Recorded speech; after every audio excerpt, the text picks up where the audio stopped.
This episode is brought to you by Bright Cellars, a personalized monthly wine subscription. Start by taking a short, fun quiz, and the algorithm designed by 2 MIT grads will recommend the 4 best wines for your tastes based on science. You'll receive 4 bottles of wine per month, and you'll never receive the same bottle twice. Go to brightcellars.com/wine-to-5, and you'll get 50% off your first shipment. It's not 5 o'clock, and they don't care. Welcome to Wine to 5. Entertainment, education, and everyday drinking for everyday people. Your hosts are Valerie Caruso and Stephanie Davis, 2 wine educators who don't need a clock to know when to pour that next glass.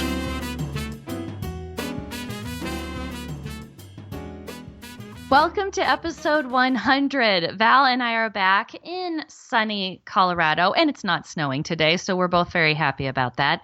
And we are bringing you some Wine to 5 goodness gracious, actually, because we are doing some celebrating. And what do you have that's celebratory in your glass, Val? Well, actually, I have a Burgundy in my glass.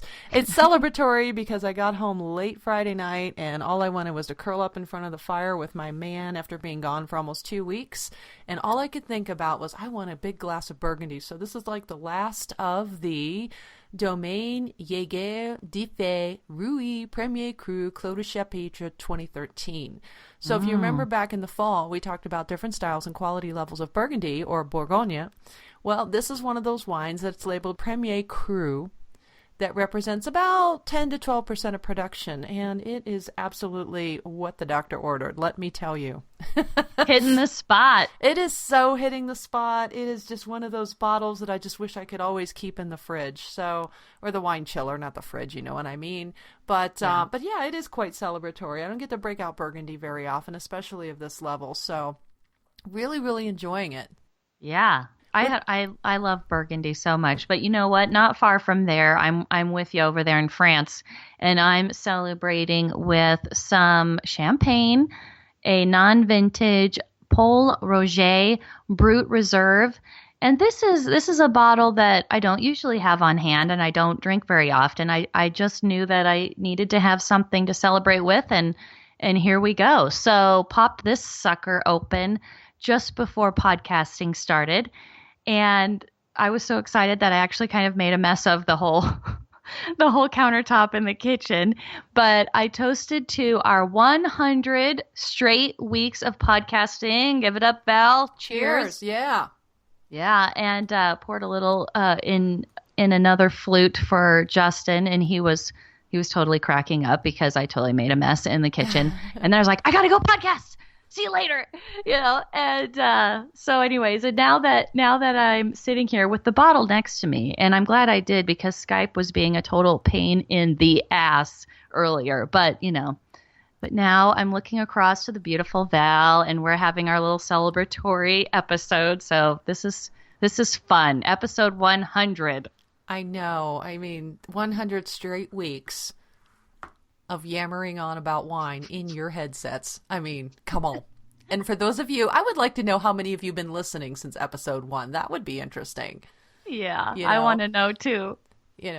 But so in celebration of episode 100, we thought it would be fun to hear from some of our listeners. So we kind of, we solicited just a little bit. We asked you to leave us voicemails on SpeakPipe about why you listen to the show or why you support the show. And we have this clip from Lynn that we really want you guys to hear. I think listeners will enjoy Wine to 5 because it's packed full of meaningful, relevant information for anyone studying or just into wine. I always get something out of it and usually laugh out loud at least one time during each episode. Val and Steph are so down-to-earth, fun-loving gals, yet serious when it comes to learning about wine. I've gotten great tips about social media and wine events, lots more. And they have great guests, too. I support the show because I get so much out of it. I've made a few great connections with others in the industry and have actually met up with a few people, too.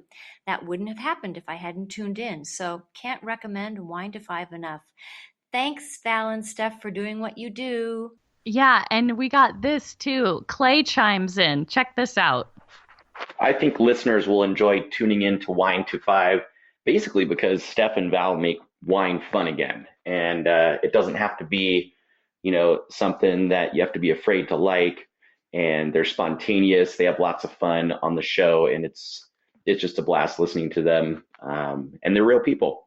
I support the show because I know honestly what it takes to be passionate entrepreneurs and educators. And I think what they're doing is bold and it's scary, and they have fun doing it. And I want to see them succeed. So all the best luck, Steph and Val, and congrats on your 100th episode.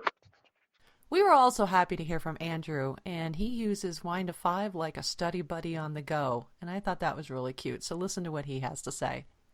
I think listeners will enjoy the fun and interesting wine facts and helpful tips while listening to some fun and witty banter. Steph and Val set a lighthearted atmosphere in which you can enjoy a combination of weekly catching up and fun and easy learning, which I believe is most important to the show, which has been dubbed edutainment. I support Wine to Five because I'm studying for my Certified Wine Educator certificate, and the wine facts are super helpful, and it's like having a weekly study buddy on the go. So, we love these supporters. We love our listeners. Please continue to leave us some SpeakPipe messages, even if you missed out on getting your voice into this episode. We'd love to incorporate you into some future episodes. So it's a 90-second quick voicemail recording that you can do right from our website. So check that out. It's a little green button on the right-hand side. But the other thing we wanted to let you know is we have an announcement. We are creating a private Facebook group that's going to be called Wine to Five Community. So look for it on Facebook. Join us there. Feel free to ask any questions about wine. Talk to the other Wine to Five listeners privately, which is so cool because we're still going to have our regular public Facebook page, and you could hang there with us too. But we wanted to have this private community because it's more of like a private party or a kind of like a little place we can all hang out together. We can chat about wine, share photos, share advice, and like some of our pearls of wisdom, stuff that helps people study.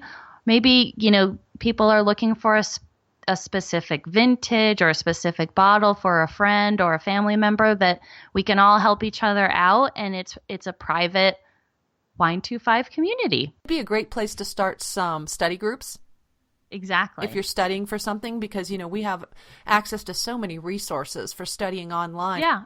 Or even find out, who's going to the next conference or the Wine Bloggers Convention or the Society of Wine Educators Conference, Women of the Vine.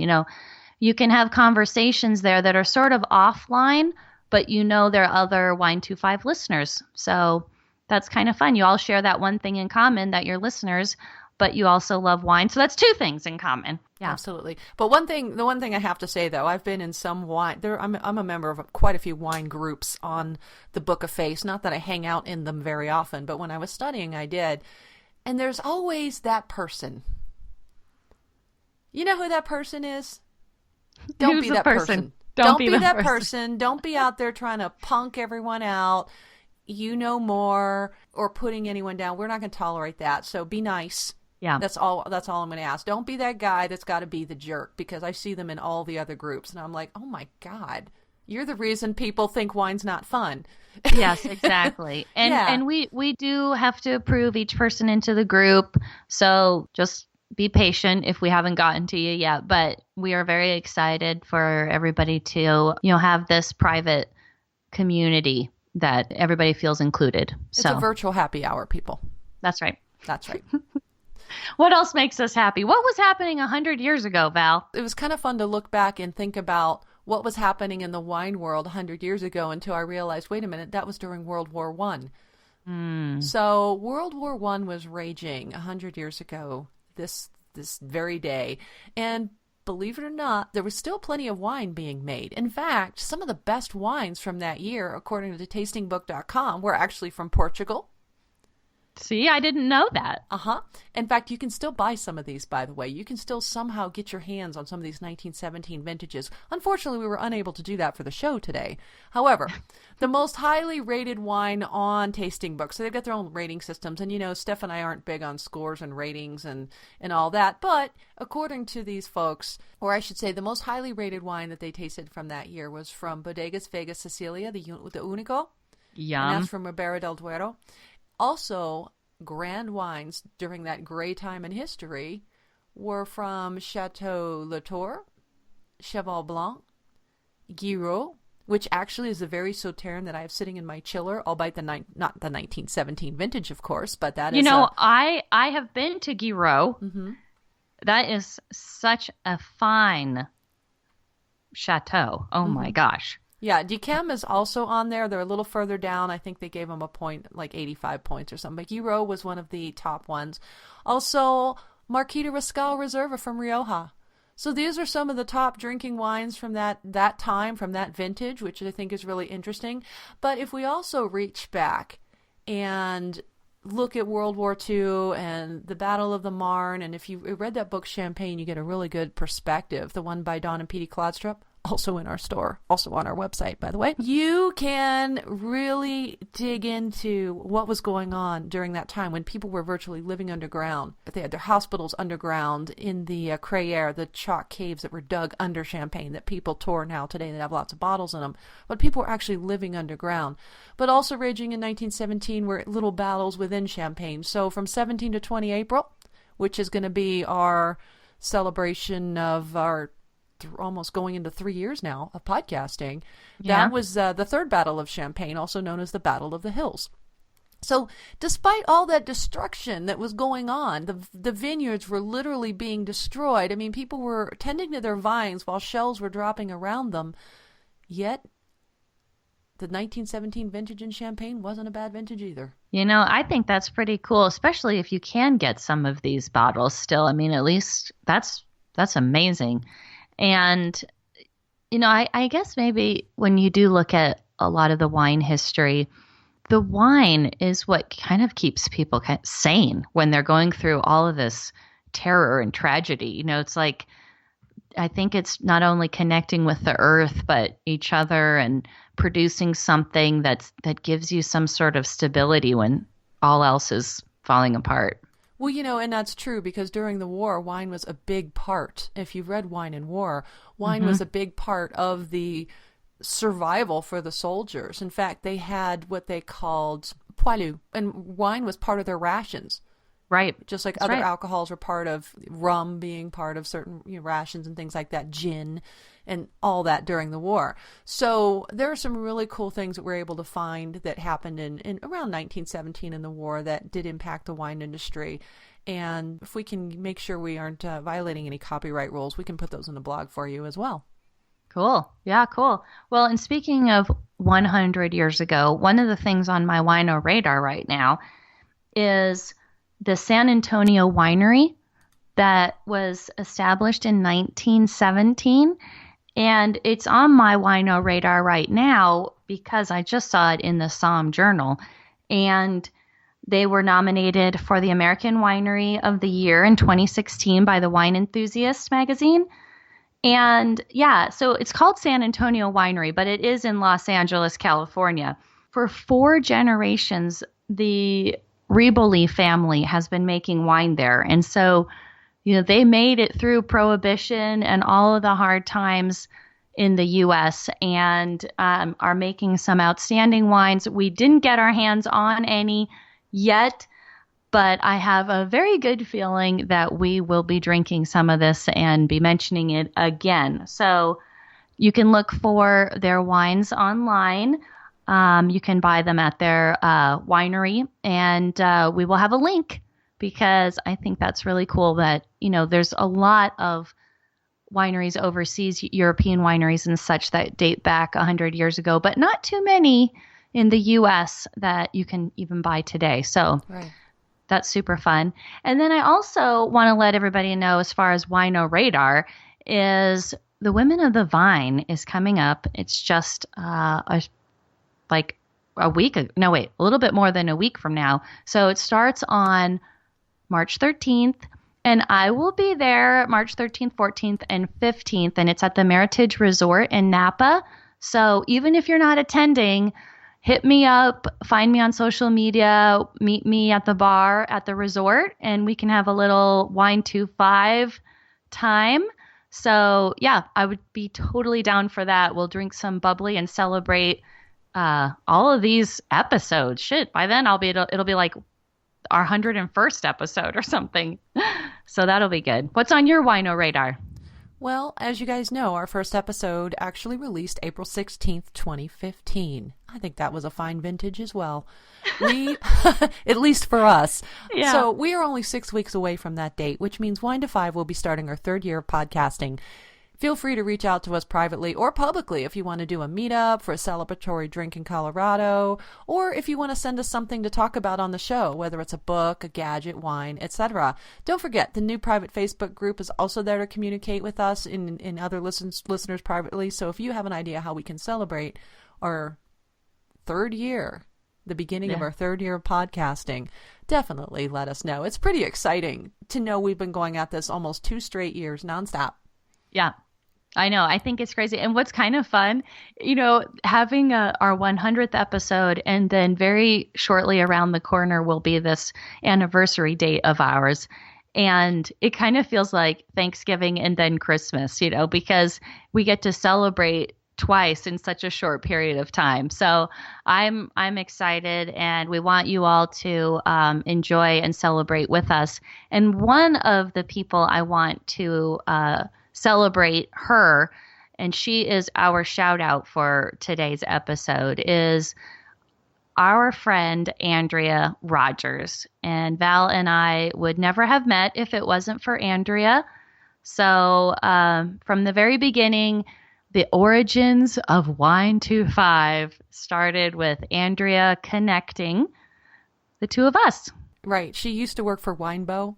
When I met her, I think, and when you met her. And I think Steph and I individually stalked her over the years. I and did. Just kept in I will touch. admit it. Yeah. Yeah, because I remember reaching back to her when I was in Italy. I'm like, hey, I'm going to Sicily. Can you hook me up with a tour here and there? And I remember you from a tasting. And then I would see her at wine events around town and whatever. And then eventually I think we all expressed desire to study for the Certified Wine Educator exam. And then Andrea started the study group with another lady, Barb from Winebow. And it was just one of those things. It just clicked. Steph and I had probably more immediate skin in the game as far as going to take the exams together and really kind of drilling into essays and the tastings and all that. But you know what? We have Andrea to thank, because if it wasn't for her, we wouldn't be sitting here getting ready to celebrate 2 years behind the microphone. I know. It's pretty impressive. And I think what's cool for you to realize is Andrea created, basically it was like a little private study group, and it's in these intimate groups that you can make these connections with people that turn into something else, just like it did for us. And so making connections, networking, and getting to know people a little bit more intimately, which there's a great opportunity through our Facebook private group to do that too. But yeah, so cheers to Andrea. Cheers Val. to Andrea. Cheers to Andrea and meeting around a kitchen table with bottles of wine. I'm going to tell you, there's nothing more intimate than that. Yes, exactly. Oh, man. So should we move on and express some more love to our Patreons? Yeah, bring on the love. Bring on the love. We want to thank our crowdfunding Patreon supporters. We have our tenacious tasters out there, Jeff from the hilarious We Like Drinking podcast, Lynn from the wine blog Savor the Harvest, and Sebastian from Sassy Italy Tours. We also have to spread some love to our It's Not 5 o'clock and We Don't Care listeners. Meg, Clay, John, Andrew, Azwani, spread out from South Dakota to California to Arizona to Illinois. We love all y'all. I've been in the South for, almost 2 weeks, so it's all y'all. That's good. Don't forget also that each month we draw a winner for a bottle of Albarello Luxury Hand Soap for any Patreon supporter at the $2 a month Tastemaker listener level and higher. Go to our Patreon page for more details, www.patreon.com/wine-to-5podcast. There's also information there about our new t-shirts. Yeah, I love those t-shirts. And Justin looks so cute. He wears his t-shirt and I'm like, oh, that's some Wine25 love today. They are so soft. And, we got some love from those t-shirts at Podfest, which was really great. They're recognizable. So I actually packed mine for my trip. I leave tomorrow for the East Coast, and I actually packed my Wine-to-5 t-shirt. So if you want your Wine-to-5 t-shirt, definitely go to our Patreon page. Check it out. And now we're going to draw the winner for our Albarello soap for March, our March Patreon. So this is my fun. trusty spit bucket. I've upgraded from the brown paper bag. You did. All class Look at here. you. It's actually so classy. It's actually a chiller, but dump bucket, whatever. It looks so I'm good. Got my little strips of paper because I'm high speed and I can't be bothered with random number generators. Let's see here. At least it's not that big bullet that you have from that other episode. The shell from an AC-130 gunship. Yeah. All right. And it's Lynn Gowdy. Oh, I am so bringing Lynn Gowdy. And, for those of you that don't know, Lynn lives in Bordeaux, France. And so I was going to say, how are we going to ship this to her? No, she's going to have I'm going to have to bring a suitcase for her. I'm bringing her Govino glasses. And now I'm going to bring her soap. That's hilarious. Oh, my gosh, Lynn. So you got some goodies coming to you, because I was sitting there thinking, oh, well, I guess we'll have to mail this to Bordeaux. But Steph's going, so she's going to bring you your Albarello Luxury Hand Soap for wine enthusiasts. And congratulations, Lynn. Yes, congratulations. And thank you for the nice message that you left us, too.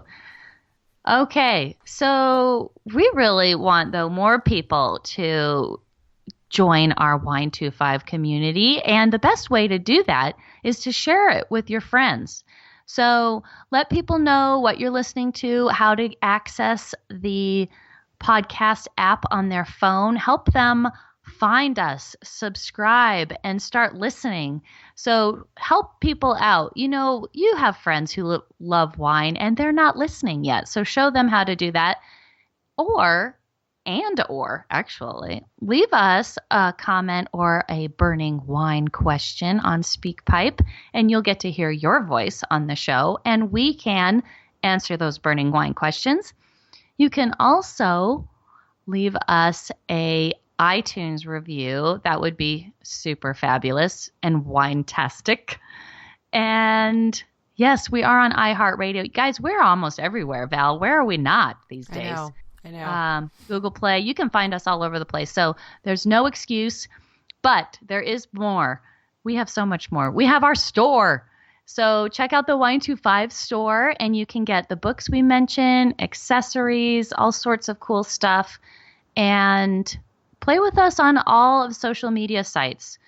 Facebook, Twitter, Pinterest, YouTube. That's always a good place too. Google Plus. And you can connect with Miss Val on Twitter at WineGalUnboxed, and on Facebook, Instagram, and Pinterest as Vino with Val. And you can find me on Twitter, Facebook, YouTube as Albarello Soap. And you can find me on Instagram and Pinterest as The Wine Heroine. So, gosh, until episode 101, until then, Val. Yeah. Cheers. Cheers. Thank you for listening to the Wine25 podcast. Be sure to check us out at Facebook/WineTWO5 and tune in next week for more fun and useful sip tips.